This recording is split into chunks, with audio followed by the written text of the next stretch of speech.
Part আছে, sleeves আছে, pant আছে, যেগুলো সবগুলো হচ্ছে স্ক্রিন প্রিন্টেড। আর এই প্যানেলটা নেকের জন্য থাকবে। এটা হচ্ছে সুন্দর করে আমাদের নেকে বসে যাবে। এটা হচ্ছে নেকের জন্য আছে। এরপরে হলো ব্যাক পার্টের নেকে, মনে হয় এটা ব্যাক পার্টের নেকে। এটা হচ্ছে ব্যাক পার্টের নেকে থাকছে। এরপরে থাকবে আরো কিছু প্যানেলস। এইটা হচ্ছে স্লিভসের জন্য, এই প্যানেলটা হলো স্লিভসের জন্য।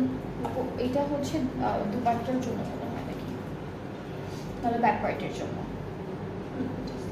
আচ্ছা, এইটা ব্যাক পার্টের জন্য থাকবে, এটা হচ্ছে স্লিভসের জন্য। এই প্যানেলটা হলো স্লিভসের জন্য থাকবে। আর দুপাট্টাটা আগেরটার মতোই অর্গানজা নেটের উপর আছে, এক কালার, আর খুব সুন্দর একটা সফট ম্যাটেরিয়ালের মধ্যে দিয়েছে। এটা থাকবে আমাদের দুপাট্টা, খুব সুন্দর একটা দুপাট্টা। দুপাট্টার পাড়ে হচ্ছে এই প্যানেলটা বসবে, আর এটাও হচ্ছে দুপাট্টার জন্য থাকবে। সো এটা হলো ফুল ড্রেসটার ফাইনাল